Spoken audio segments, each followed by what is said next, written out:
दर्शकवृन्द नमस्कार। कार्यक्रम स्वस्थ जीवनको आजको श्रृङ्खलामा यहाँलाई हार्दिक स्वागत छ। कार्यक्रम लिएर आज पनि हामी उपस्थित भएका छौँ एनटिभी प्लस, एनटिभी कोहलपुर र एनटिभी इटारीमा अनि विभिन्न सामाजिक सञ्जालहरूमा। नेपाल सरकार स्वास्थ्य तथा जनसङ्ख्या मन्त्रालय, राष्ट्रिय स्वास्थ्य शिक्षा सूचना तथा सञ्चार केन्द्र र नेपाल टेलिभिजन बीचमा सहकारी भई यो कार्यक्रम निर्माण एवं प्रसार हुने गर्छ।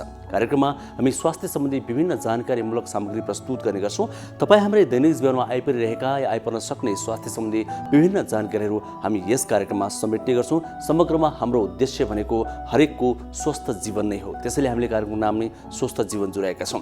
दर्शकवृन्द, हामीले कोरोना भाइरसको महामारी खेपेदेखि अर्थात् यो भाइरस नेपालमा भित्रेदेखि स्वास्थ्य सम्बन्धी थप जटिलता भोगिरहेका छौँ। त्यसैले गर्दा कोरोना भाइरस र यसबाट बच्ने उपायहरूलाई जोडेर हामीले धेरै सामग्री यो कार्यक्रममा प्रस्तुत गर्ने गरेका छौँ। त्यही क्रममा आज पनि हामी उपस्थित भएका छौँ। कार्यक्रमको अवधि करिब 1 घण्टाको हो। 1 घण्टासम्म हामी तपाईँसँग रहनेछौँ। महत्त्वपूर्ण जानकारी समेटिएका सामग्री हामीसँग छन्। ती के छन् त सामग्री? आउनुहोस् एकैछिन जानकारी लिउँ।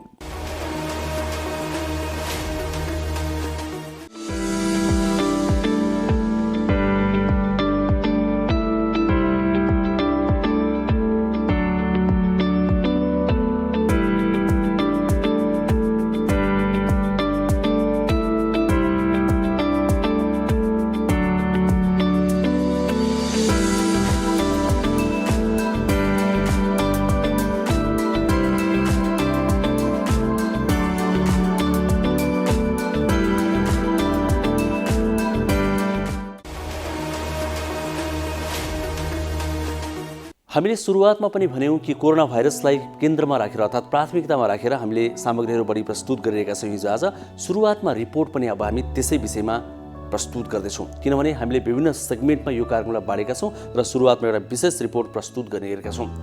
कोरोना भाइरसको कुरा गर्दा यतिखेर खोपको चर्चा निकै धेरै चलिरहेको छ। खोपलाई सरकारले प्राथमिकतामा राखेर मगाइरहेको छ विभिन्न देशहरूबाट र आफ्नो नागरिकलाई लगाइ पनि रहेको छ। विभिन्न तालिका अनुसार विभिन्न जोखिम हेरेर विभिन्न उमेर समूह छुट्याएर। यतिखेरको डाटा हेर्ने भने 97,82,000 खोप नेपालमा भित्रिसकेको छ विभिन्न देशहरूबाट। त्यो खोप लगाउने क्रम चलिरहेको छ। हामी आशा गरौँ छिट्टै नै हरेक नागरिकले खोप लगाउन पाउनेछन् र कोरोना भाइरसबाट सुरक्षित रहनेछन्। त खोपको विषयमा के कस्तो व्यवस्था भइरहेको छ, कसरी वितरण भइरहेको छ, यस विषयमा हामी एउटा विशेष रिपोर्ट आज सुरुवातमा प्रस्तुत गर्नेछौँ। त्यसपछि आज हामी एउटा स्वास्थ्य संवाद पनि प्रस्तुत गर्छौँ। स्वास्थ्य संवादमा अक्सर हामी चिकित्सकसँग अर्थात् स्वास्थ्य कर्मीसँग कुराकानी गर्थ्यौँ, तर स्वास्थ्य कर्मी नै अलिकति फरक खालका स्वास्थ्य कर्मीसँग आज हामी कुराकानी गर्दैछौँ। आज हामी औषधिको विषयमा कुरा गर्दैछौँ। यो औषधिको कुरा गर्दा नेपालमा 55% औषधि हामी आफै उत्पादन गर्छौँ। हामीले 45% औषधि विदेशबाट ल्याउनु परिरहेको छ। नेपालमा औषधिको अवस्था के छ? अहिले औषधि बिक्री वितरण जथाभावी भइरहेको छ भनेर पनि विज्ञहरूले भन्दै आएका छन्। त्यसरी जथाभावी बिक्री वितरण गर्दाखेरि निकै धेरै खतरा निम्तिरहेका छन्। व्यवस्थित गर्नुपर्छ यसलाई। जो पाए त्यसले औषधि किन्न या बेच्न पाउने व्यवस्था गर्नु हुँदैन भनेर आवाज पनि उठिरहेको छ। त अहिले यो अवस्था के छ अनि औषधि किन्दाखेरि अर्थात् खरिद गर्दाखेरि हामीले पनि के कुरामा ध्यान दिनुपर्छ, यी विषयमा हामी आज एउटा संवाद गर्दैछौँ एकजना औषधि व्यवसायीसँग।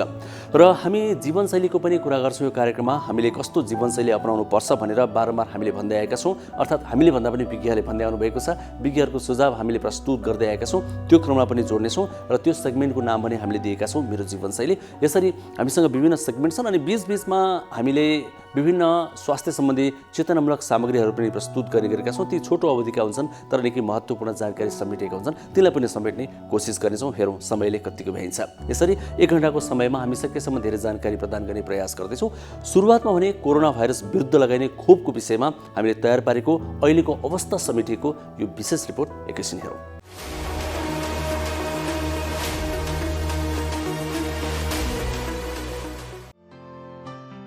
सरकारले नागरिकलाई कोरोना भाइरसबाट जोगाउनको लागि खोपलाई पहिलो प्राथमिकतामा राखेको छ। सरकारले आफै खरिद गरेर र विभिन्न मुलुकले अनुदानमा र कोभ्याक्स कार्यक्रम मार्फत खोप ल्याएको छ। सरकारले कुल जनसङ्ख्याको 72% अर्थात् पहिलो प्राथमिकतामा रहेका 2,15,00,000 र पछिल्लो समय 12 वर्षदेखि 18 वर्ष उमेर समूहका 49 लाख गरी कुल 2,65,00,000लाई खोप लगाउने लक्ष्य लिएको छ। हालसम्म 97,82,850 मात्रा खोप प्राप्त भइसकेको छ। कोभिसिल्ड 24,48,000, भेरोसेल 58 लाख र जोन्सन एन्ड जोन्सनको 15,34,850 मात्रा खोप प्राप्त भएको छ। सरकारले चीनबाट अनुदानमा 16 लाख मात्रा चीनसँग खरिद गरेर 60 लाख भेरोसेल खोप आगामी भदौ मसान्तसम्म र भारतबाट खरिद गरिएको कोभिसिल्ड खोपको 10 लाख मात्रा भदौ पहिलो साता नेपाल आइपुग्ने जनाएको छ।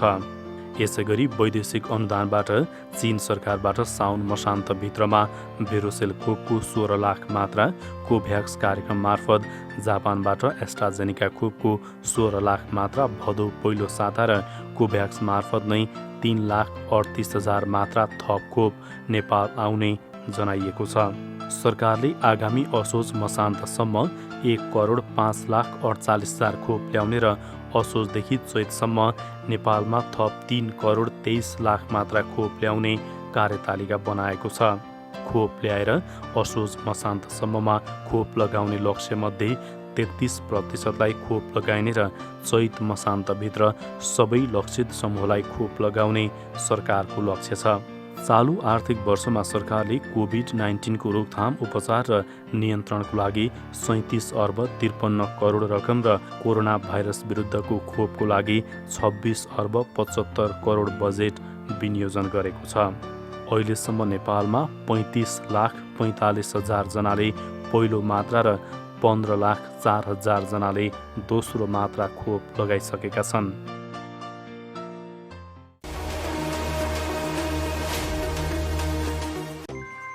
दिदी, मास्टर मास्क छ दिनु न 3टा। भाइ, एउटा कुरा भनौँ? भन न दिदी। थाहा छ, सही तरिकाले मास्क लगाए मात्रै कोरोनाबाट बस्न सकिन्छ नि। लगाउने त हो, अब लाउन पनि सही र गलत तरिका हुन्छ र दिदी। सही तरिका हुन्छ नि भाइ। पहिला साबुन पानीले हात धुने, मास्क सफा छ छैन हेर्ने, मास्क पाल परेको छ कि छैन हेर्ने, फेरि 3 पत्र भएको मास्क मात्रै लगाउने हो। अनि यो मास्कमा 3 पत्र छ त? छ नि। ल हेर्नुस् त, मास्क लगाउँदा यसको डोरीमा मात्र छुनुपर्छ। नाक, मुख, चिउनोमा टमक्क मिल्नुपर्छ। अनि अर्को कुरा, मास्क लगाइसकेपछि घरिघरि छुनु हुँदैन नि हातले। अनि यो फेरि प्रयोग गर्न मिल्छ र? कपडाको मास्क त धोएर लगाउँदा नि मिलिहाल्छ नि। हो, यसै गरी लगाउने हो नि मास्क। घरबाट बाहिर निस्किँदा अनिवार्य मास्क लगाऊ। कोरोनाबाट आफू पनि बचौँ र अरूलाई पनि बचाऊ। स्वास्थ्य तथा जनसङ्ख्या मन्त्रालय र एनसेलद्वारा जनहितमा जारी। नमस्कार, मेरो नाम अर्चना श्रेष्ठ हो र म चाहिँ अहिले काठमाडौँ विश्वविद्यालयमा उपप्राध्यापकको रूपमा काम गरिरहेको छु र आज जीवनशैलीको बारेमा चाहिँ थोरै जानकारीहरू दिनेछु। स्वस्थ जीवनशैलीको लागि 2टा कुरा एकदमै महत्त्वपूर्ण हुन्छ। एउटा चाहिँ पोषणयुक्त खाना र अर्को चाहिँ शारीरिक व्यायाम। पोषणयुक्त खाना भन्नाले चाहिँ हामीले ब्यालेन्स डायट पनि भन्छौँ र त्यसमा धेरै प्रकारको खानाहरू पर्छ र अहिले धेरै अनुसन्धानहरूबाट पनि हामीले जानिसकेका छौँ कि कस्तो खालको खाना चाहिँ स्वस्थकर हुन्छ र कस्तो खालको खाना चाहिँ स्वस्थकर हुँदैन। स्वस्थकर खानामा चाहिँ सबैभन्दा अग्रम स्थानमा चाहिँ यो फलफुल र सागसब्जीहरू नै पर्छ। तरकारी सागसब्जीहरू नै पर्छ र तरकारी सागसब्जी चाहिँ हामीले दिनको 5 छाक चाहिँ खानुपर्ने हुन्छ। एकै छाकमा 2टा बनाएर 2चोटि गर्दा पनि हुन्छ। त्यसमा आलु चाहिँ पर्दैन। र अर्को चाहिँ साबुत अन्न भन्छौँ हामीले, जुन चाहिँ यो हाम्रो अहिले चाहिँ हामीले बजारमा पाउने सेतो चामल होइन, सेतो यो मैदाको जुन खानेकुराहरू त्यो चाहिँ एकदमै अस्वस्थकर खानेकुराहरू हो। र स्वस्थकर खानामा चाहिँ साबुत अन्न, खैरो चामलको भात भयो, त्यसमा होइन आटाकोले बनेको खानेकुराहरू, आटाको रोटीहरू, अनि त्यो चाहिँ स्वस्थकर खानेकुराहरूमा पर्छ। र अर्को चाहिँ धेरै चिनी भएको खानेकुराहरू र पेय पदार्थहरू जस्तै कि यो कोक फ्यान्टाहरू जुन अहिले बजारमा हामीले देखिरहेछौँ, त्यसमा पनि एक बोतल कोकमा अथवा फ्यान्टा पेप्सीमा चाहिँ 6देखि 8 चम्चासम्म चिनी हुन्छ। अनि चिनी पनि हाम्रो लागि चाहिँ एकदमै नकारात्मक असर गर्छ। र अर्को चाहिँ जुन शारीरिक व्यायामको कुरा गरेँ, शारीरिक व्यायाम भनेर चाहिँ त्यो जिमखानामा गएर व्यायाम गर्नु पर्दैन। हामी चाहिँ आफ्नो जीवनशैली चाहिँ सक्रिय बनाउनु पर्ने हुन्छ। जस्तै यसमा चाहिँ हामीले एक हप्तामा 150 मिनट जति चाहिँ ठिक्क लेभलको चाहिँ शारीरिक व्यायाम गऱ्यो भने चाहिँ त्यसमा छिटो छिटो हिँड्ने होइन, उठबस गर्ने अथवा डोरी खेल्ने अथवा बिहान अथवा बेलुका मर्निङ वाक, इभिनिङ वाकहरू गर्ने। र यो शारीरिक व्यायाम भन्ने कुरा चाहिँ बिहान उठेरै गर्नुपर्छ भन्ने पनि जरुरी छैन। कुनै पनि समयमा आफूलाई पाएको पर्ने समयमा गर्दाखेरि चाहिँ हुन्छ। दर्शकवृन्द, एकैछिन कुरा गरौँ औषधिको। औषधि हाम्रो दैनिक जीवनसँग यसरी जोडिएको छ कि अब लाग्छ औषधि बिना हाम्रो जीवन नै चल्न सक्दैन। त औषधिको कुरा गर्दाखेरि नेपालमा जति पनि औषधि खपत भइरहेको छ त्यो औषधिमध्ये 55% हामीले यहीँ अर्थात् नेपालमै उत्पादन गर्छौँ र 45% चाहिँ विदेशबाट ल्याउँछौँ भनेर भनिएको छ। डाटाले त्यो देखाउँछ। वास्तवमा औषधि बिक्री वितरण गर्दाका पनि केही सीमा हुन्छन्, केही नियम हुन्छन्। ती नियमहरू पालना गरिएको छैन। त्यसले गर्दा पनि औषधि जथाभावी बिक्री भयो त्यसले निकै खतरा निम्त्यायो, स्वास्थ्यमा जटिलता ल्यायो भनेर विज्ञहरूले भनिरहेका छन्। वास्तवमा यो कुरा के हो, हुनुपर्ने के हो? अब हामी एकजना औषधिसँग सम्बन्धित व्यक्तिसँगको संवाद प्रस्तुत गर्दैछौँ। फेरि कोरोना भाइरस बढेसँगै यसले औषधिमा कालोबजारी पनि बढ्यो भनेर पनि धेरै विज्ञहरू चिन्तित बनेका छन्। खासमा कुरा के हो? यस्तै उपयोगी कुराहरू समेटेर तयार पारेको सामग्री अब एकैछिन प्रस्तुत गर्दैछौँ। हामीले यो सेगमेन्ट हरेक दिन प्रस्तुत गर्ने गरेका छौँ। स्वास्थ्य संवाद यसको नाम दिएका छौँ। त्यसमा आज औषधिसँग सम्बन्धित केही कुराकानी गर्दैछौँ। यो पक्कै पनि तपाईँ हाम्रो दैनिक जीवनको लागि पनि निकै महत्त्वपूर्ण हुनेछ। आउनुहोस् एकैछिन हेरौँ यो अर्को सेगमेन्ट स्वास्थ्य संवाद।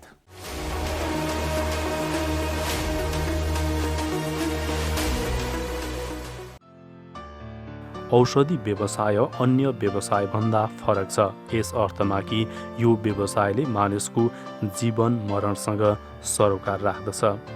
नेपाल औषधिजन्य उत्पादन तथा बजार व्यवस्थापनमा विकसित मुलुकको तुलनामा निकै पछाडि छ।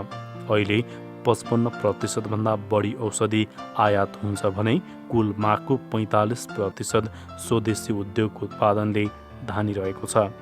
गुणस्तरहीन औषधि आयात र बिक्री वितरण हुने गरेको गुनासो पनि सुनिने गरेको छ।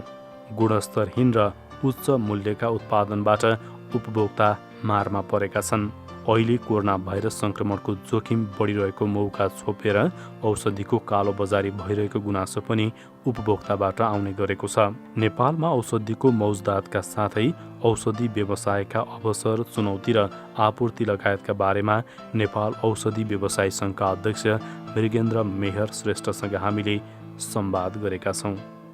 जुन पहिलो कोभिड-19 र दोस्रो भेरिएन्ट आएछ, अब तेस्रो पनि तपाईँहरूकै मिडियाबाट पनि हामीले सुन्नमा आएछौँ। हामीले पहिलो कोभिड-19मा जसरी सङ्क्रमण भएछ त्यसको लागि रोकथाम इभेन्ट चाहिँ के भनेर भन्दाखेरि औषधिको अभाव नहोस् भन्ने हेतुले हामीले विभिन्न ठाउँमा औषधिहरू पुर्याउने काम गऱ्यौँ। त्यसमा नेपाल औषधि व्यवसायी सङ्घले एउटा सञ्जालै बनायो। 1 नम्बर प्रदेश, 2 नम्बर प्रदेश, 3 नम्बर प्रदेश, 4 नम्बर प्रदेशमा एक-एकजना संयोजक तोकी हामीले कुनै ठाउँमा कुनै जिल्लामा औषधि अभाव नहोस् भन्ने हेतुले औषधिहरू जुन जुन ठाउँमा जुन जुन औषधि पसलमा पुर्याउनको लागि केन्द्रीय स्तरबाट हामीहरूले ठाउँ ठाउँमा औषधि पुर्यायौँ। त्यो बेलामा हामीलाई ढुवानीको समस्या थियो। इभेन ढुवानीको समस्या हुँदै पनि हामीले जस्तै इन्सुलिनहरू भयो, त्यसपछि भ्याक्सिनहरू भयो, यी इत्यादि औषधिहरू हामीले एम्बुलेन्समा राखेर पनि त्यो ठाउँ ठाउँमा पुर्याएको अवस्था छ। तपाईँ कहीँ कतै त्यो बेला पनि तपाईँहरूको मिडिया मार्फत पनि सुन्नु र हामीले चाहिँ सुनेका छौँ औषधिको अहिले अभाव छैन। त्यसरी नै चाहिँ के भनेर भन्दाखेरि तपाईँले कुरा उठाइराख्नु भएछ रेमडेसिभिर। त्यो बेला रेमडेसिभिरको विषयमा पनि हामीले धेरै पहल गऱ्यौँ, तर कहीँ कतै त्यो अलि चाहिँ अभाव रेमडेसिभिर भएको हामीले चाहिँ महसुस गरेका छौँ। तर रेमडेसिभिर बाहेक कुनै पनि कार्डिक औषधि होस्, डायबेटिक औषधि होस्, इभेन दिनका दिन खानुपर्ने औषधि पनि अभाव हामीले हुन दिएनौँ। जुन दोस्रो लहरमा पनि अब भन्नुपर्दा यो बेलामा पनि हामीले केही कतै तपाईँले औषधि अभाव भएको पाउनु भएको छैन, किनभने त्यसरी म्यानेजमेन्ट गरेर सबै ठाउँमा हामीले चाहिँ औषधि पुर्याएको अवस्था छ। त्यसैले चाहिँ सबै चाहिँ के भनेर भन्दाखेरि चाहिँ हाम्रा चाहिँ के भन्दाखेरि यो उपभोक्ताले के भनेको छ भने आफ्नो घर घरमा नचाहिकन औषधि नराखिदिनुहोस्। त्यसले के भने औषधि भनेको लाइफ छ, एक्सपायर हुन्छ। चाहिने मान्छेले त्यो औषधि नभएको हुन्छ र चाहिँ के भनेर भन्दाखेरि घरमा थुप्रिन जाँदा औषधि अभाव हुन जान्छ। त्यसैले चाहिँ हामीले मिडियाहरू तपाईँहरूको मार्फत पनि त्यो औषधि अभाव नगर्नको लागि पनि त्यसैमा पनि पहल गरेको यहाँलाई मैले जानकारी गर्न दिन चाहेँ। अब तेस्रो लहरको महामारी पनि चल्दैछ, मन्त्रालयले भनिसकेको छ। यो अवस्थामा चाहिँ तपाईँहरूको तयारी के छ त? अहिले नै अहिले मैले तपाईँहरूको मिडिया मार्फत सुनेपछि हामीले अहिले नै औषधिहरू जुन जुन चाहिनेछ, जस्तै यो दोस्रो भेरिएन्टको टाइममा प्यारासिटामोल केही कतै चाहिँ मिडियाबाट अभाव भएको भन्ने सुन्नमा पनि आयो। अहिले चाहिँ के भन्दाखेरि प्यारासिटामोल होस्, भिटामिन सी होस्, जिङ्क ट्याब्लेट होस्, यिनीहरू अहिले मौजात राख्नलाई हामीले सुरु गरिसकेका छौँ। म तपाईँको मिडियाबाट के भन्न चाहन्छु भने अब आउनेमा औषधि अभाव हामी हुन्न दिन्नौँ। हामी पहिले नै तयार भएर प्रिपेयर भएर बसेका छौँ। यो महामारीको समयमा औषधिको बिक्री वितरणलाई कसरी प्रभावकारी रूपमा लैजानु भएको छ?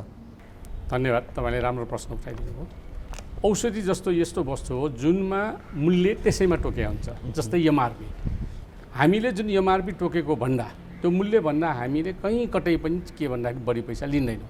यदि कहीँ कतै कसैले यो एमआरपी भन्दा बढी मूल्य लिएको छ भने तपाईँको मिडिया मार्फत म भन्न चाहन्छु, राज्यको सम्बन्धित निकायबाट उसलाई कारबाही गरेको खण्डमा औषधि व्यवसायी सङ्घले सहयोग गर्छ, कारबाही गर्नुहोस्, हामी तयार छौँ। त्यसैले चाहिँ एमआरपी भन्दा कहीँ कतै पनि लिनुहुन्न, हामी लिन दिन्नौँ पनि। यदि लिएको छ भने हामीलाई खबर गर्नुहोस्, हाम्रो सदस्यबाट उहाँलाई निलम्बन गर्छौँ। सरकारीको जुन अङ्ग छ त्यसबाट पनि कारबाही गरेर हामीलाई चाहिँ मन्जुर हुनेछ। जस्तो नक्कली एमआरपी पनि छापिन्छ भन्ने तपाईँहरूलाई आरोप पनि छ नि, यसमा चाहिँ तपाईँहरूले के गर्नु भएको छ? अब हजुरलाई भन्नु पर्दाखेरि के भने औषधिको करिब चाहिँ के भन्दाखेरि 55% औषधि आयात हुन्छ, 45% औषधि स्वदेशीको खपत हुन्छ। अब जुन बक्सामा जुन आउँछ हामीलाई आयात गर्ने औषधिमा त्यसमा चाहिँ एमआरपी छाप्ने सम्भवै हुँदैन। किनभने भन्दाखेरि पहिले नै तोकेको हुन्छ। फेरि औषधि भनेको एउटा दुईवटा मात्र होइन कि त्यसको ह्यु क्वान्टिटीमा कुनवटामा मात्र छाप्ने, एउटामा छाप्ने कि त्यो मूल्य छाप्ने कि दोस्रोमा छाप्ने। त्यसैले यी चाहिँ के भनेर भन्दाखेरि अलिकति चाहिँ तर्कसङ्गत भएन, त्यसैले सम्भवै हुँदैन। समय सकिएको म्याद गुज्रिएका सामानहरू पनि बजारमा तपाईँको व्यवसायले वितरण गरिरहनु हुन्छ, बिक्री गरिरहनु हुन्छ, तर त्यहाँनिर फेरि त्यो डेटलाई चेन्ज गरिदिनुहुन्छ भन्ने खालको आरोप चाहिँ पटक पटक आउँछ र कतिपय देखिन्छ पनि आँखाले। अब हजुरको कुरासँग मैले एउटामा के सहमत छु भनेर भन्दाखेरि हामीले पनि यो चाहिँ प्रदेश नम्बर 1 मा कुनै चाहिँ यो रेमडेसिभिरमा चाहिँ यस्तो भयो भन्ने हामीले पनि सुन्नमा आएका छौँ। तर औषधिको अरू औषधिहरूको हकमा म तपाईँलाई के जानकारी गर्न चाहेँ भनेर भन्दाखेरि औषधि जुन कम्पनीले म्यानुफ्याक्चर गर्छ उही कम्पनीले त्यो औषधि रिटर्न लिन्छ। त्यसको रिटर्न लिए बापत हामीले स्टोर भर्ना दिन्छ। त्यसैले स्टोर भर्ना दिने कारण भएको हुनाले कुनै पनि औषधि एक्सपायर भएको औषधि व्यवसायीले बेच्नुपर्ने अवस्था छैन। अब कहीँ कतै यदि चाहिँ गरेको छ भने त्यस्ताहरूलाई निरुत्साहित गर्नुपर्छ, तर हामी त्यो काम हुन दिँदैनौँ। किनभने कम्पनीले नै हामीले फिर्ता दिएको छ भने त्यो कामै किन गर्नु पर्यो भन्ने हाम्रो चाहिँ औषधि व्यवसायी सङ्घको धारणा छ। खासमा औषधि किन यति धेरै महँगो भएको? अब यसमा दुईवटा चाहिँ के भन्दाखेरि पोइन्टबाट हेरौँ। हामी औषधि व्यवसायीहरू भनेको औषधिको बिक्री वितरण आयात हामी गर्छौँ। हाम्रोमा 3टा टायर छ, आयात, डिस्ट्रिब्युटर र रिटेलर है। औषधि व्यवसायीले आयात गर्छ, आयातले चाहिँ के भन्दाखेरि तपाईँको होलसेललाई दिन्छ, होलसेलबाट रिटेललाई दिन्छ। मैले हजुरलाई अलि पहिले पनि सुरुमै के निवेदन गरेका थिएँ भनेर भन्दाखेरि औषधिको जुन बक्समा छ त्यो बक्समा औषधिको मूल्य तोक्या हुन्छ। त्यो मूल्यभित्र हामीले जम्मी रिटेलसम्म पुग्दाखेरि जम्मा 16% हामीले नाफा लिने हो। त्योभन्दा हामीले कहीँ कतै नाफा लिने चलन छैन र चाहिँ व्यवहारमा पनि छैन। अब राज्यको कालोबजारी ऐन अन्तर्गत के भन्दाखेरि 20% हामीले नाफा लिन पाउँछौँ। तर त्यो हुँदै पनि करिब चाहिँ के भने 30-35 वर्षदेखि हामीले त्यही 16% काम गरिरहेछौँ। अब जुन तोकेको मूल्य भन्दा हामीले चाहिँ के भन्दाखेरि कहीँ कतै पनि बढी मूल्य लिन मिल्दैन। किनभने मैले सुरुमै भने हजुरलाई एमआरपी छ। अब जुन औषधिको मूल्य चाहिँ जुन बढी भएको छ भन्ने कुरामा जुन म्यानुफ्याक्चरले बनाउने औषधि, म स्वदेशी कम्पनीको हकमा अलिकति जान्न चाहेँ। स्वदेशी कम्पनीको जुन बनाउने मूल्यमा उहाँहरूले मूल्य तोक्ने आफ्नै चाहिँ के भन्दाखेरि कम्पनीको चाहिँ दायित्व भयो, काम भयो। त्यसैले उहाँहरूले तोकेको मूल्यमा हामीले चाहिँ बेच्छौँ। अर्को अब कुनै कतै चाहिँ औषधिको चाहिँ के भने स्वदेशी मूल्यको अब कहीँ कतै अब बढी भयो, मूल्य बढ्यो भने आजको चाहिँ दिनमा के छ भन्दाखेरि नेपालमा सबै सम्पूर्ण चाहिँ सामान बाहिरबाट ल्याउनुपर्छ। जस्तै कच्चा पदार्थ भयो, प्याकिङ मेटेरियल भयो, फेरि लेबर भयो, यी इत्यादि हाम्रो चाहिँ कस्टली छ। त्यसैले पनि कहीँ कतै चाहिँ के भन्दाखेरि महँगो हुन गएको हो कि भन्ने हामीलाई पनि लागेको छ। तर आगामी दिनमा चाहिँ के भन्दाखेरि अब धेरै नेपाली कम्पनीहरू पनि भइसकेको छ। त्यसरी स्वदेशी कम्पनीहरूको चाहिँ के भने एक आपसमा चाहिँ कम्पिटिसन पनि भइसकेको हुनाले अरू इन्डियाको भन्दा पनि के कुनै औषधिहरू नेपालमा सस्तो पनि छन् है, सस्तो पनि छन्। अब कुनै प्रडक्टहरू महँगो पनि छन्।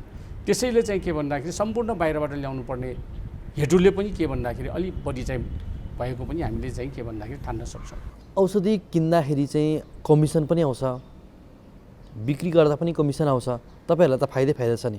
अब मैले हजुरलाई अघि पनि के भने भन्दाखेरि अब कुनै औषधिहरूमा हाम्रो चाहिँ यो चाहिँ किन्न आउँदाखेरि अब अलिकति चाहिँ रिलेसनले भनौँ न, अब तपाईँ कन्टिन्युटी गरेर हामी केही पसलमा जहिले पनि आइरहेछ।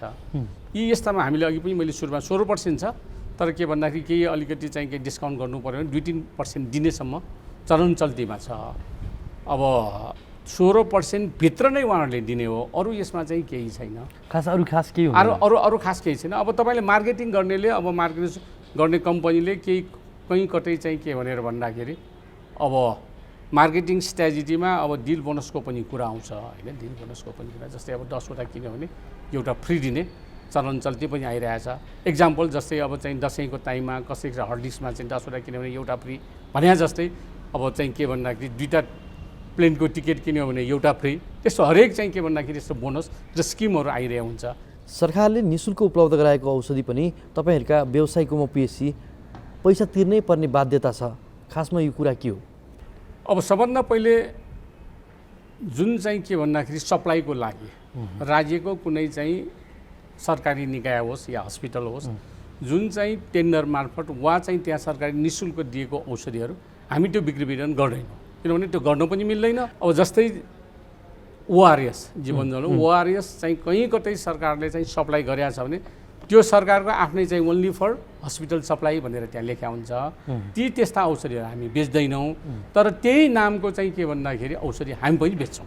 एक्जाम्पल सरकारले नवजीवन भनौँ, नवजीवन एक्जाम्पल मात्र दिएको ओआरएस, अब हस्पिटलले किन्यो अरे त्यो प्रडक्टमा के लेखा हुन्छ भने सरकारको अस्पतालको लागि मात्र भनेर त्यो प्रडक्ट लेखा हुन्छ। त्यो प्रडक्ट हामीले बेच्दैनौँ, किनभने त्यसमा पक्कै लेखिरहेको हुन्छ ओन्ली फर इन्स्टिट्युसनल सप्लाई या सरकारको लागि भनेर। अर्को त्यही नाम भनेको एमआरपी तोकेको, अथवा त्यसमा चाहिँ के भनेर भन्दाखेरि यो चाहिँ के भन्दाखेरि हाम्रो उपभोक्तालाई बेच्ने भनेर जुन राखेको छ त्यो चाहिँ मात्र बेच्छौँ हामीले। नेपालमा उत्पादन हुने र विदेशमा उत्पादन हुने औषधिको तुलनामा नेपालमा उत्पादन हुने औषधि चाहिँ किन यति धेरै महँगो भइरहेको छ? आयात गरेर अर्को चाहिँ कम्पनीको औषधि महँगो भएको होइन। किन भनेर भन्दाखेरि कुनै यस्ता औषधिहरू छन् जस्तै नेपालमा बन्नै नसक्ने। एक्जाम्पल तपाईँले भनौँ लाइफ सेभिङहरू, जस्तै चाहिँ के भन्दाखेरि इन्सुलिन भयो, त्यसपछि गएर भ्याक्सिनहरू भयो, त्यसपछि गएर आइसियु शिशुमा प्रयोग गर्ने इन्जेक्सनहरू भयो। यी इत्यादि औषधिहरू हामीले बाहिरबाट पक्कै पनि ल्याउनै पर्छ। त्यो किनभने नेपालमा अहिले कन्सेप्टमा बनाउन सकेको अवस्था छैन। त्यसैले पहिले सबै यस्ता औषधि ल्याएको हुनाले नै 55% नेपालमा चाहिँ के भनेर भन्दाखेरि बाहिरबाट ल्याउनुपर्ने अवस्था सृजना भएको थुप्रै यस्ता औषधिहरू छन्। अब जुन 45% जुन औषधि नेपालमा अहिले चाहिँ बनिरहेछ, यो त स्वदेशी कम्पनीको तपाईँको ग्रो हुँदै अगाडि आएको हो। यो चाहिँ के भने बाहिरबाट ल्याएर नेपालको औषधि चाहिँ के भन्दाखेरि महँगो भएको चाहिँ होइन। महँगो मैले चाहिँ अघि नै भने नि हजुरलाई के भनेको थिएँ भने र मेटेरियल बाहिरबाट ल्याउनुपर्छ, त्यसपछि गएर तपाईँको प्याकिङ मेटेरियल बाहिरबाट ल्याउनुपर्छ। सम्पूर्ण बाहिरबाट ल्याउनु पर्नेले अब चाहिँ यही उत्पादन त छैन त्यो र मेटेरियलहरू, त्यसैले चाहिँ के भनेर भन्दाखेरि महँगो भएको हो। अब र मेटेरियलमा पनि तपाईँको के छ भन्दाखेरि चाइनाबाट डाइरेक्ट मगाउँदाखेरि त्यसको चाहिँ कस्ट कम हुन्छ, किनभने त्यो कन्टेनर किन्ने हामी नेपालसँग क्षमता छैन। त्यसैले इन्डियाले त्यो खरिद गर्छ, इन्डियाबाट हामीले त्यो र मेटेरियल फेरि किनेर चाहिँ सामान बनाउँछौँ। त्यसैले गर्दाखेरि पनि 2-4 पैसा चाहिँ महँगो हुन गएको म यहाँलाई जानकारी गर्न चाहेँ। अवैध रूपमा औषधि पसलहरू यत्रतत्र जता पनि देखिन्छ, तिनीहरूको नियन्त्रण नियमन गर्न तपाईँहरूको भूमिका चाहिँ के रहन्छ? धन्यवाद, तपाईँले एकदम राम्रो कुरा उठाउनु भयो। पक्कै पनि हो, के भनेर भने बिना डटाका औषधि पसलहरू पनि यहाँ थुप्रै खोलिरहेको अवस्था छ। त्यस्ता औषधि पसलहरू बिहान र बेलुका अनुगमन गर्ने समयभन्दा अगाडि र अनुगमन गर्नुभन्दा पछाडि औषधि पसल सञ्चालन गरेर बिक्री वितरण गरिरहेको अवस्था पनि छ। हामी औषधि व्यवसाय सङ्गठनले के भनेका छौँ भने त्यस्ता बिना डटाका औषधि पसलहरू औषधि व्यवस्था विभाग भन्नाले राज्यको जुन अनुगमन गर्ने निरीक्षण गर्ने त्यो संस्था छ, त्यसले चाहिँ तुरन्तै उहाँहरूले बन्द गर्नुपर्छ कि होइन भने उहाँहरूलाई चाहिँ यो कानुनी दायराभित्र ल्याउनुपर्छ भन्ने हाम्रो सुरुदेखि नै मान्यता हो। ती बिना डटाका औषधि पसलहरू सञ्चालन गर्न दिनुहुन्न। नेपाल औषधि व्यवसाय सङ्घ पनि यो पक्षमा छैन। लागु औषधको रूपमा प्रयोग हुने औषधिहरू पनि औषधि पसलतिर जथाभावी रूपमा बिक्री गरिन्छ, जुन डाक्टरको सिफारिस पनि हुँदैन। यसलाई नियन्त्रण गर्नु तपाईँहरूको दायित्व होइन र? अब तपाईँले उठाउनु भएको कुरा पनि सही नै हो। के भनेर भन्दाखेरि जुन लागु औषधिको कुराहरूको विषयमा छ, यो बिना डाक्टरको प्रिस्क्रिप्सन बिना चाहिँ यो बेचबिखन गर्न हुन्न है। त्यसैले हामीले चाहिँ के भन्दाखेरि यी लागु औषधिहरू प्रिस्क्रिप्सन बिना बेच्दैनौँ। इभेन हामीले के पनि तयारी गरिरहेका छौँ भन्दाखेरि एउटा चाहिँ हामी कहाँ रेकर्ड राख्ने एउटा चाहिँ फाइलै छुट्टै हुन्छ।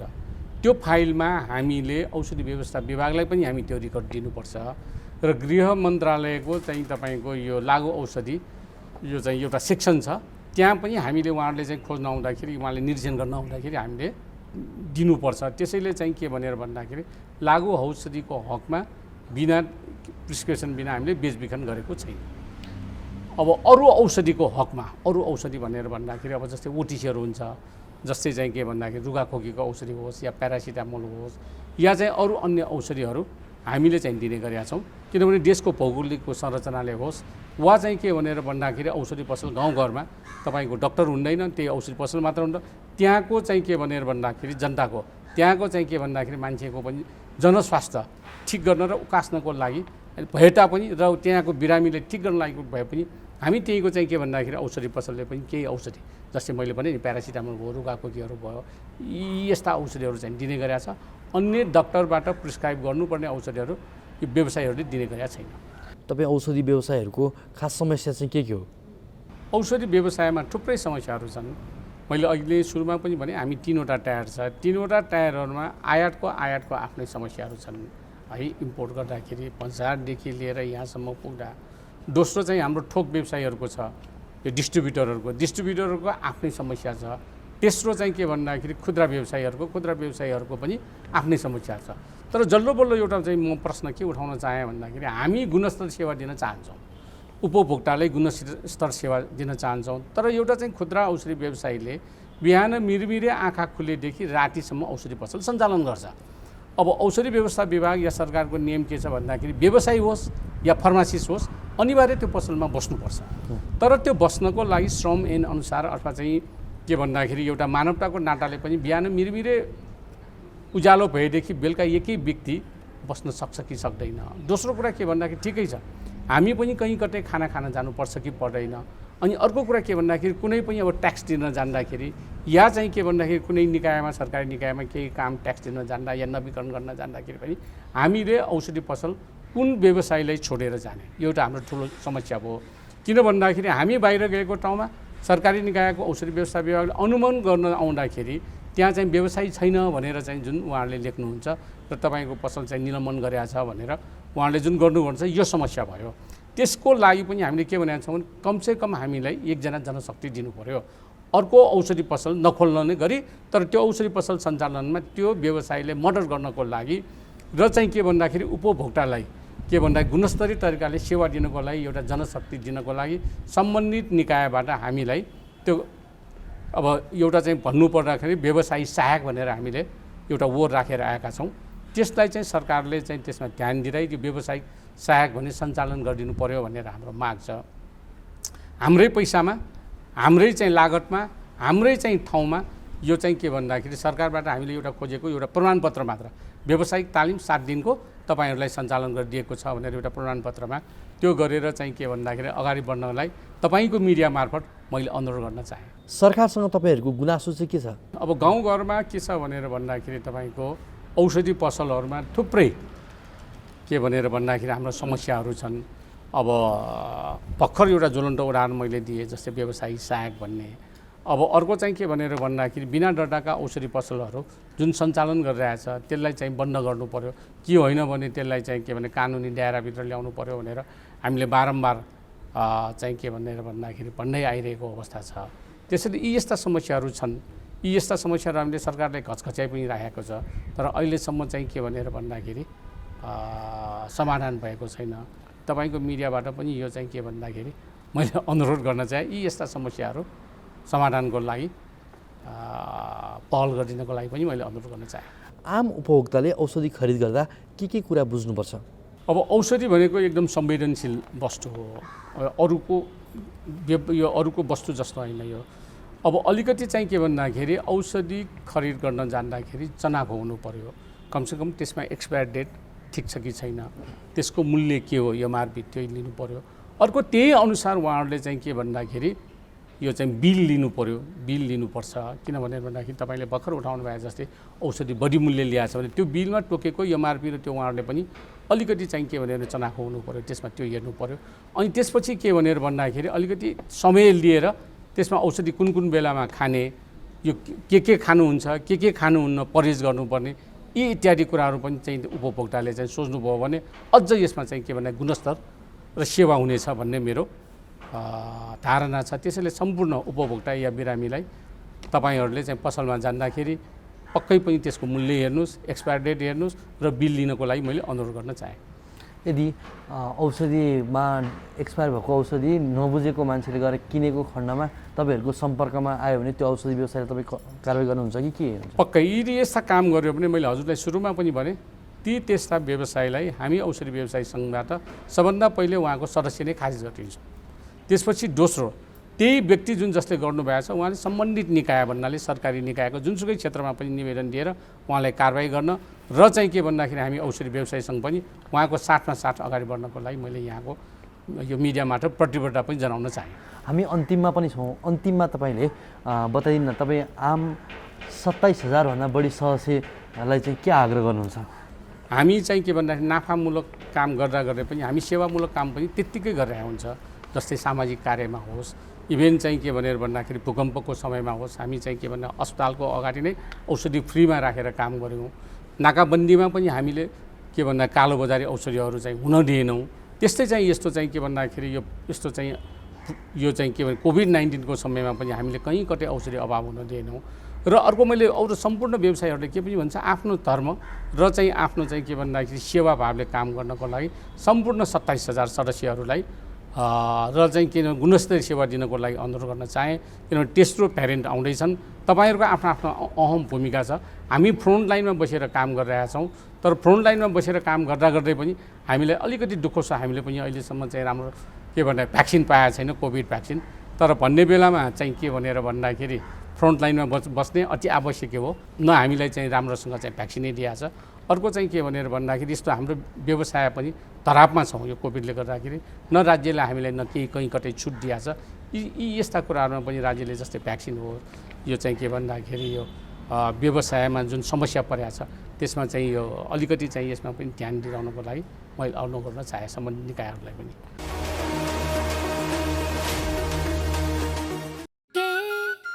हात धुन्छौ र साबुन पानीले धुन्छु नि, कति बेला धुन्छौ र छिनछिनमै धुन्छु नि।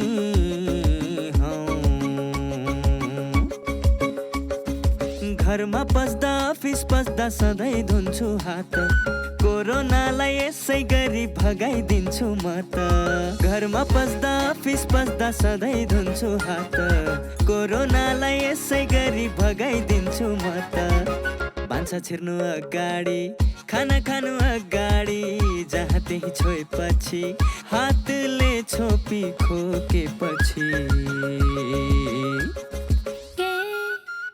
हात धुन्छौ र साबुन पानीले धुन्छु नि, कति बेला धुन्छौ र छिनछिनमै धुन्छु नि। कोरोनाबाट बच्ने 3 उपायहरू: व्यक्ति व्यक्ति बीच 2 मिटर टाढा बस्ने, घरबाट बाहिर निस्कँदा मास्क लगाउने र बेला बेलामा साबुन पानीले मिच्ची 20 सेकेन्डसम्म हात धुने। कोरोनाबाट आफू पनि बचाउँ र अरूलाई पनि बचाउँ। नमस्ते, म डाक्टर दीपक रौनियार, मूत्ररोग विशेषज्ञ युरोलोजिस्ट। विगत 18 वर्षदेखि मूत्ररोग विशेषज्ञ भएर काम गर्दै आएको छु र विशेष गरेर अहिले कोरोनाको समयमा धेरैजसो बिरामीहरूलाई फिभर चाहिँ आउने र त्यस्तो बिरामीहरूमा चाहिँ डरको स्थिति पैदा हुने गरेको छ र पिसाबको इन्फेक्सनको कारणले गर्दाखेरि पनि त्यस्ता बिरामीहरूमा चाहिँ ज्वरो आउन सक्छ। र त्यही भएर हामीले के भन्न चाहन्छु, यदि तपाईँको पिसाब चाँडै लागिरहेको छ, पिसाब पोल्ने समस्या छ, कोखा दुखिरहेको छ र ज्वरो आउँदाखेरि कामज्वरो आउने र पसिना आउने गरिरहेको छ भने तपाईँले पिसाबको सङ्क्रमण हुनसक्छ, पिसाबको इन्फेक्सन हुनसक्छ र त्यसको कारणले गर्दाखेरि पनि ज्वरो आएको हुनसक्छ भनेर हामी भन्न चाहन्छौँ। त्यही भएर यदि तपाईँलाई त्यस्तो किसिमको ज्वरो आइरहेको छ भने तपाईँले पिसाबको एउटा साधारण जाँच गराएर र औषधि खानु भयो भने त्यो ज्वरो आउने समस्याबाट हामी मुक्ति पाउन सक्छौँ। त्यस्तै गरेर हामीले पिसाबलाई स्वस्थ राख्नलाई चाहिँ पिसाबको समस्या हुन नदिनलाई हामीले 24 घण्टामा 4 देखि 5 लिटर तरल पदार्थ पिउनुपर्छ र हामीले लामो समयसम्म पिसाब रोक्नु हुँदैन र पानी चाहिँ हामीले हरेक 2-3 घन्टामा चाहिँ 1 ग्लास अथवा हाफ लिटर पानी चाहिँ हामीले खाने बानी गर्नुपर्छ र यो साधारण कुराहरू हामीले चाहिँ अपनायो भने हामी पिसाबको समस्याबाट सुरक्षित हुन सक्छौँ र हामी स्वस्थ हुनको लागि चाहिँ पानी तरल पदार्थ हामीले पटक पटक खाने बानी गर्नुपर्छ। हामी बिहान उठ्ने बित्तिकै व्यायाम गर्ने, एक्सर्साइज गर्ने र अहिलेको रिसर्चले के भन्छ भन्दाखेरि यदि हामी बिहान उठेर मन तातो पानी चाहिँ खाने बानी गर्यो भने पनि त्यसलाई चाहिँ स्वास्थ्यलाई चाहिँ धेरै हेल्दी राख्न मद्दत गर्छ र हामीले बिहान लसुन चाहिँ हामीले 2 पोटी चाहिँ 2 केस्रो हामीले लसुन खान सक्यौँ भने पनि त्यसले चाहिँ हाम्रो पिसाबको सङ्क्रमण हुनबाट जोगाउँछ।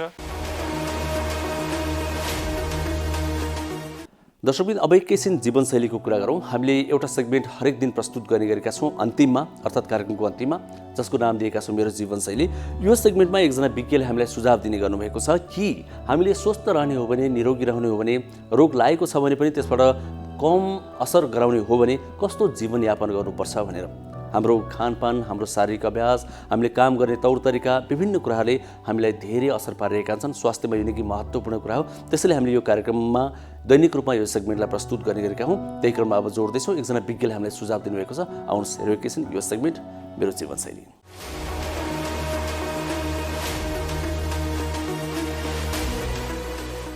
म काभ्रे जिल्लाको बनेपा अवस्थित शिर मेमोरियल अस्पतालमा कार्यरत छु। हाड जोर्नीको स्वास्थ्यको लागि हामीले हाड जोर्नी सम्बन्धी केही समस्याहरूमा विशेष सावधानी अपनाउनु पर्ने हुन्छ। जोर्नीको सङ्क्रमण हुने र ढाड र गर्दनमा नसा च्यापिने र कहिलेकाहीँ चोटपटक लाग्दाखेरि हड्डी चाहिँ बाहिर देखिने गरी हुने ओपन फ्र्याक्चरहरू। हामीले चाहिँ यस्तो समस्या आइपर्दाखेरि सकेसम्म चाँडैभन्दा चाँडै हाड जोर्नी विशेषज्ञ चिकित्सकलाई देखाएर उपचार गर्नुपर्ने हुन्छ। यस्तो समस्यामा हामी घरेलु उपचारको विधिहरूबाट चाहिँ सही उपचारलाई विलम्ब गरेर घरेलु उपचारको विधिहरू अपनायो भने भविष्यमा समस्या आउन सक्ने हुन्छ। त्यसकारण म फेरि दोहोऱ्याएर भन्न चाहन्छु, हाड तथा जोर्नीको सङ्क्रमण जस्तो ज्वरो आउने र जोर्नी दुख्ने हुन्छ यसमा। अर्को ढाड र गर्दनमा नसा च्यापिने, यसमा चाहिँ हाम्रो हात र खुट्टामा चाहिँ लाटोपना हुने, झमझम गर्ने अथवा लुलो हुने यस्तो समस्या देखिन सक्छ भने। अर्को चाहिँ ओपन फ्र्याक्चर भन्छौँ, जस्तो कुनै पनि ठाउँमा चोटपटक लागेर शरीरको हड्डी चाहिँ बाहिर आँखाले देख्न सकिने गरी छालाभन्दा बाहिर निस्किने अवस्था। यस्तो अवस्थामा चाहिँ सही उपचारको लागि हाड जोर्नी विशेषज्ञलाई चाँडोभन्दा चाँडो अथवा यदि नजिकै हाड जोर्नी विशेषज्ञ उपलब्ध हुनुहुन्न भने नजिकको अस्पतालको आकस्मिक शाखामा चाँडोभन्दा चाँडो सम्पर्क गरेर उपचार गराउन जरुरी हुन्छ।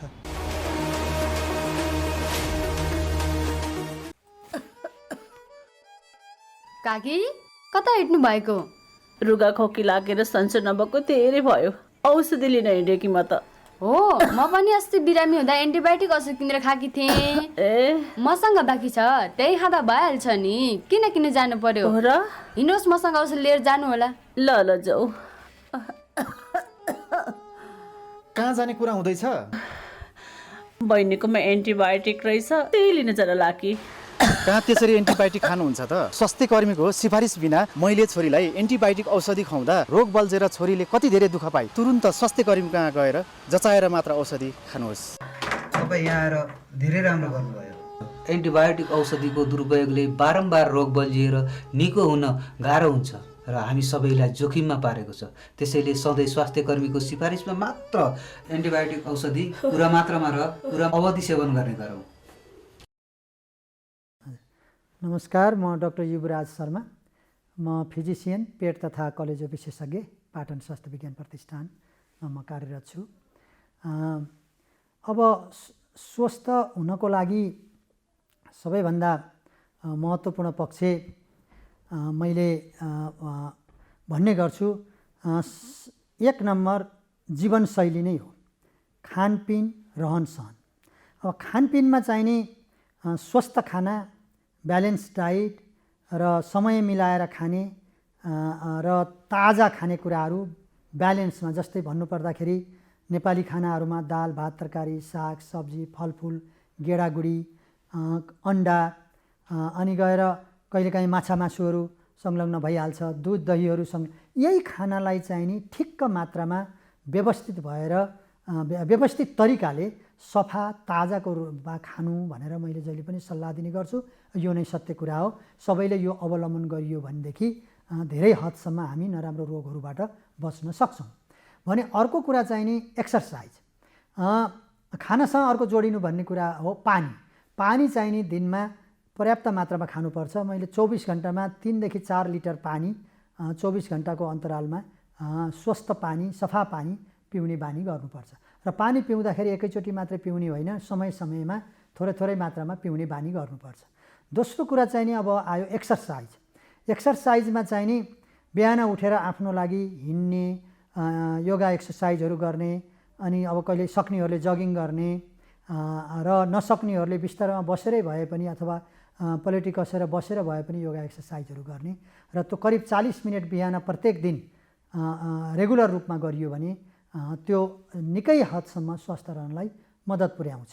अर्को चाहिँ नि कामलाई व्यवस्थित गर्ने भन्छु म। धेरै मान्छेहरू स्ट्रेसमा काम गर्ने बानी हुन्छ, लटरपटर गरेर काम गर्ने बानी हुन्छ। त्यसलाई एकदम व्यवस्थित गरेर अफिसको काम छ भने पनि कुन बेला कुन काम गर्ने हो, त्यसमा स्ट्रेस पैदा नहोस्, हरेक काममा एउटा इन्जोय गरेर गर्न पाइयोस्, रिल्याक्स भएर गर्न पाइयोस्। त्यसले गर्दाखेरि मानसिक रूपमा त्यसले तनाव दिँदैन। मानसिक रूपमा तनाव नदिएपछि के हुन्छ भने त्यो कामको प्रभावकारिता बढ्छ। त्यसैले हरेक कामलाई व्यवस्थित गरेर सेड्युल बनाएर काम गर्ने गर्नुपर्छ। र अर्को कुरा चाहिँ नि गर्न नहुने चिजहरू जस्तै अब मादक पदार्थ सेवन गर्ने, धुम्रपानहरू, यसलाई चाहिँ नि भरसक जति सक्यो भने यसलाई गर्दै नगर्ने। धुम्रपान त अब 1 नम्बर क्यान्सर बनाउने भनेर अहिले प्रमाणित भइसकेको छ विश्वभरि। भरसक धुम्रपान गर्दै नगर्ने, मद्यपान पनि धेरै लिमिटमा अथवा भरसक नगर्ने, गर्नु परे पनि एकदम लिमिटमा चाहिँ नि गर्ने भनेर चाहिँ नि हामी भन्छौँ। र अर्को कुरा चाहिँ नि अब एजेबल अब पेट सम्बन्धी र ग्यास्ट्रिक जुन भन्ने गर्छौँ हामीले, त्यसको लागि स्वस्थ रहनको लागि पनि यिनै कुराहरू महत्त्वपूर्ण छ। र यिनी कुराहरूलाई व्यवस्थित गरेर पनि भएन, पेट दुख्ने पोल्ने फुल्ने भयो भने नजिकको स्वास्थ्य संस्थामा गएर कन्सल्ट गर्ने र त्यहाँ गएर चेकअप गराएर स्वास्थ्यकर्मी या डाक्टर साहबहरूले भनेको कुरा अनुसार अवलम्बन गर्ने। र त्यो ठाउँबाट पनि भएन भने उहाँहरूले रिफर गर्नुहुन्छ अरू उच्च सेन्टरहरूमा, विशेषज्ञहरूकोमा जानुपर्ने स्थिति आयो भने अनि वहाँ गएर चेकअप गराउनु।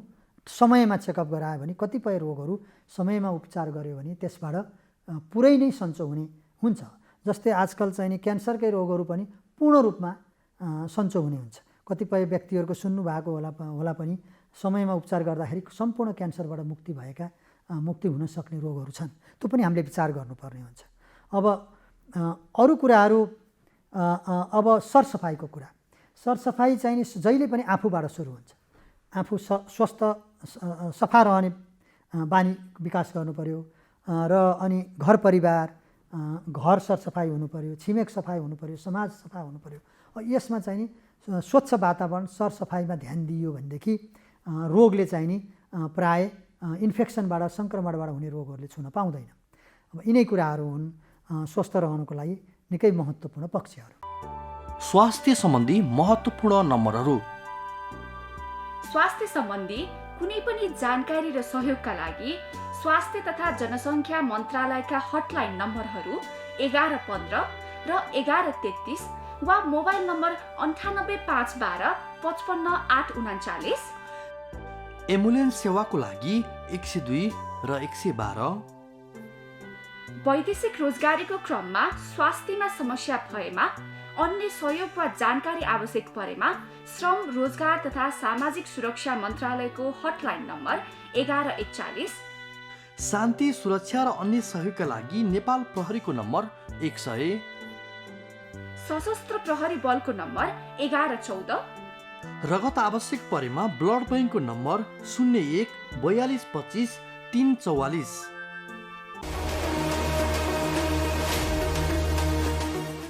हजुर, हेर्दा हेर्दै समय सकिन आँट्यो। हामीले छुट्टिनुपर्छ अब, 1 घन्टाको अवधि हो, तर पनि भोलि फेरि आउँछौँ। विभिन्न सामाजिक सञ्जालमा पनि हेर्न सक्नुहुन्छ यो कार्यक्रम। युट्युबमा हेर्न सक्नुहुन्छ, नेपाली टेलिभिजनको मोबाइल एप्समा हेर्न सक्नुहुन्छ, वेबसाइटमा हेर्न सक्नुहुन्छ, फेसबुकमा पनि हेर्न सक्नुहुन्छ। नेपाली टेलिभिजनको फेसबुक पेजमा पनि यो कार्यक्रम हामी अपलोड गर्ने गर्छौँ। अनि NTV plus, NTV Kohalpur, NTV इटाहरीमा त दैनिक रूपमा छँदै नै छ, फरक फरक समयमा हेर्दै पनि आउनुभएको छ। कार्यक्रम कस्तो लाग्छ सल्लाह सुझाव दिन नबिर्सनुहोला। तिनै हाम्रा मार्गदर्शक हुन्, तिनलाई आधार मान्दै हामी कार्यक्रम निर्माण गर्नेछौँ। स्वास्थ्य सम्बन्धी कुनै जिज्ञासा प्रश्न छ भने पनि पठाउनुहोला, तिनलाई पनि हामी सम्बोधन गर्दै यहाँ विज्ञसँग कुराकानी गरेर सामग्री प्रस्तुत गर्नेछौँ। फेरि पनि भन्छौँ, स्वास्थ्यमा हेलचेक्राइ नगरौँ। आज हामीले जुन सामग्री प्रस्तुत गऱ्यौँ, औषधिको प्रयोग गर्दा, खरिद गर्दा धेरै कुरा विचार पुर्याउँ। जथाभावी किनेर औषधि प्रयोग नगरौँ, त्यसले झन् ठुलो खतरा निम्त्याउला। त्यस विषयमा सतर्क रहौँ। खोप आइसकेको छ, आउँदैछ, तपाईँ हामीले पनि लगाउन पाउँछौँ एक दिन, तर त्योभन्दा अगाडि सतर्क हुनु जरुरी छ। कोरोना भाइरस अझै पनि हटिसकेको छैन। फेरि पनि हामी यहाँबाट यहाँलाई आग्रह गर्छौँ। भोलि भेटौँला। आजलाई छुट्टिन्छौँ। हस् त, नमस्ते।